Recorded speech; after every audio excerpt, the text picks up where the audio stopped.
It's my feel-good breakfast show. Yes, Mzansi, welcome back. It's your Feel Good Breakfast Show. What a show it's been already, celebrating so much magic in our country, and we're going to continue doing that right now. We're talking about another beautiful event. The Wavescape Surf and Ocean Festival 2023 kicks off today in the Mother City. You can see I'm so excited about it. Why? Because it's promising no fewer than 14 exciting events, including open-air film screenings with the Galileo Open Air Cinema, beach cleanups, filmmaking workshops, an evening of ocean talks, and the annual Wavescape Artboard project, something that we're going to discuss right now. Now, it's comprising an exhibition of artistic surfboards auctioned for ocean charities. And of course, the one and only Shani is in the building once again. How are you doing? Good, thanks, and you? I'm so good. It's so good to see you. Last year, we were celebrating epic stuff right on the beach as well. Oh, and this year, we're doing something very similar. Of course, for people that don't know what's going on, this is an occasion that brings people that love the ocean, that are advocates of the ocean, brings them all together in a unique way. So who exactly are we bringing together this year? Who can we kind of expect to see? What are the kind of people that are going to be there? So it's an array of people. Obviously, we've got our amazing artists who have done these epic boards. Yeah. So there's 10 artists, along with slide night speakers. So slide night is an evening of short talks by people who are intimately connected to the ocean.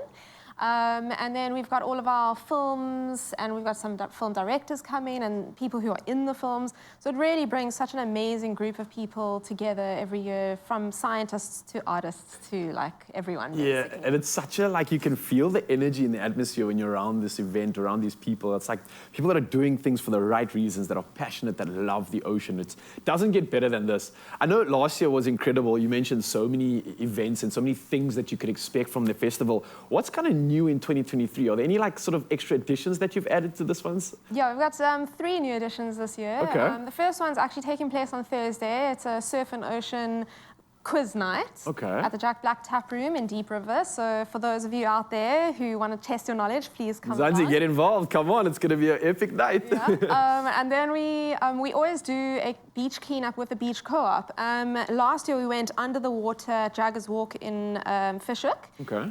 This year we're going to do that again because it was a great success, but also we're going to have a conversation in the ocean. Nice. So when we finish cleaning, we're going to all just sit in a circle and maybe just converse about what the ocean means to us and what our connection is to it.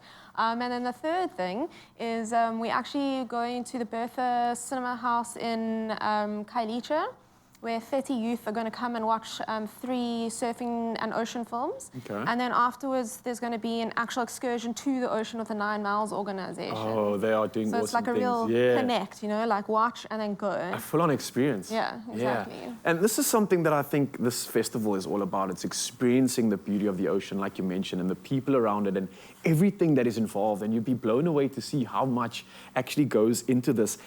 It's incredible to see also how much you guys have put into this as an organization, and you've grown so much to the point where I see you now a fully fledged ocean media organization. That is so cool. Yeah. Firstly, well done on that. But talk to me about the evolution of this process. Why was there a need for it? Why did you guys do this in the first place? I think like 2 decades ago when it started, it kind of just started as like a surf film festival. Yes. And it ran over like 3 or 4 days. Yeah. And it just like, you know, the whole demise of the ocean basically has, like, it needs people to advocate for it. And I think just through that, we've just like grown so much, and now it's like a surf and ocean festival. And not only that, but we're actually just about to launch our brand new website that is going to really be able to be a platform for spreading the messages that we want to spread out there, etc. I love that. And of course, Mzansi, that website is on your screens right now. It's wavescapefestival.com. It's every reason that you need to get involved in this. We're talking about so many activities, and also you mentioned those films. What other films can you expect this year? I mean, obviously you mentioned the surf films. We've got that. We've locked that down. Yeah. There's so many other like sort of, I would imagine like not just the experience itself, but engaging in the sort of narrative of the content that's coming through is really something that can evoke a sort of like custodian in you, right? Like an ambassador for the ocean. Is that kind of the goal here? Yeah, I think like, you know, just showing what the magic of the ocean is, and if we learn to kind of love it, if we love it, we will protect it. So the films range from like very high sporty films like Monster, I forgot the name of it, but something Monsters, which is really about like the danger of big wave surfing. Yes. And then tonight at the Galileo, we're doing The Birth of the Endless Summer, which is about the history of South African surfing, coupled with Caleb Swanepoel, who's been on your show Oh, with yes, me before. yeah. And he's got... Absolute legend. Totally, and he's got a short film out called And Yet I Remain, which is also going to be screening tonight. And then on the last night of the festival, we've got another film called Stoked, Humanity Stoked, and that we've got the director coming out from the States to do a Q&A, and that's actually about skateboarding and... When the waves aren't global cooking. thing. Yeah, totally. Well, Shadi, thank you so much. We are going to continue this conversation. We are going to be diving into more of the magic behind these surfboards that you see right here in the studio. They are works of art, and they are doing something more than just showing off art. They're doing something for the ocean too. So don't go anywhere. This conversation will continue. It's my feel-good breakfast show. Yes, Mzansi, your feel-good breakfast show, carrying on all the magic, carrying on celebrating all the beauty of our planet, and we're heading into the ocean now. The Wavescape Surf and Ocean Festival 2023 kicks off today in the Mother City. You saw how excited I was earlier, and I'm even more excited now. It's promising no fewer than 14 exciting events, including open-air film screenings with the Galileo Open-Air Cinema, beach cleanups, filmmaking workshops, an evening of ocean talks, and the annual Wavescape Artboard Project. Yes, indeed, we've got one of the artists here right now. Before we chat to her, though, Shani, I just want to chat to you more about like what we can expect from this year when it comes to the message. I remember every year you kind of have this overarching message about like the ocean or like a narrative. Do you have one this year?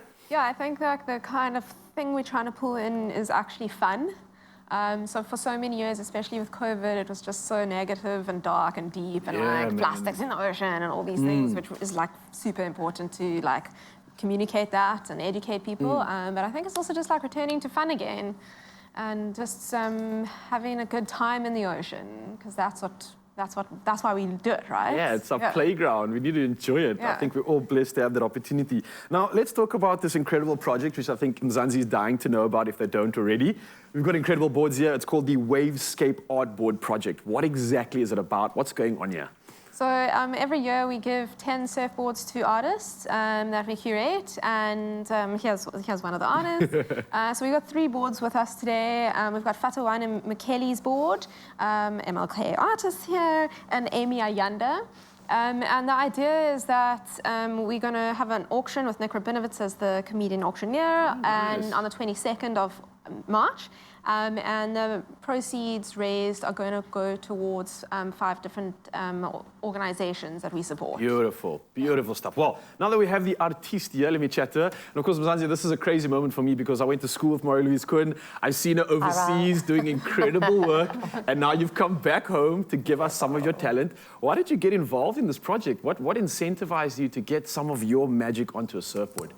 I think a lot of it to do really with the cause of what Wavescape is doing and the whole festival does, and advocating, you know, saving the oceans and protecting our seas. It's close to home for me. Yeah. As you know, like... Former lifeguards? Yeah, I got you. And yeah, always been really involved in the beach, ocean stuff. So it's really cool to be able to then obviously create with that. And it is actually direct inspiration to my normal work that I do. I do a lot of seaside Cape Town scenes. Okay. So this was a very obvious sort of thing to like an dabble with. easy passion to kind of extend towards a surfboard. Now, I want to go through the process here because, I mean, I know how dear and how true the ocean is to you. I know how many incredible memories you've shared in the ocean. What's happening with this piece? Take me through the like kind of process. You presented with this beautiful single fin minimal canvas and you get told you can do whatever you want. How do you decide on this? What was the process? It actually took a while because you kind of don't really know what's going to translate really well. I think, like I said earlier, the work which I have been doing in my latest collection, which I just did, is Dawn to Dusk, which is literally scenes, morning, sunset, Cape Town, tidal pools, like the whole Cape Town vibe. And that's on like canvas, I would imagine, on canvases, right? It's a very different medium to this. So you just risk it. And I sort of translated, I took inspo from one of my pieces which I did, which was these like aerial shots, who I was originally inspired by, like Slim Aarons. He's a photographer, he does amazing work. Yeah, and then I picked Old Muizenberg Beach, which is a local favorite. Yes, our home. Our home. And yeah, and sort of just translated it onto the board, and it turned out cool. Man, that is awesome. I definitely need to get in on this. I'm going to pay auctioning for all of these boards because they look that incredible, especially yours though, Maury. But again, Shali and Maury, thank you so much for just sharing some of your insights, sharing about this incredible festival. Mzansi, of course, for you, you can head over to wavescapefestival.com, get your tickets. There's so much incredible stuff happening, talks, inspiration, incentives, movies, you name it. It's just incredible work being done in the ocean for people that love it, that like to celebrate it and are cherishing it. So get involved, get your tickets. And again, ladies, thank you so much for the chat this morning. Thank you. Thank you.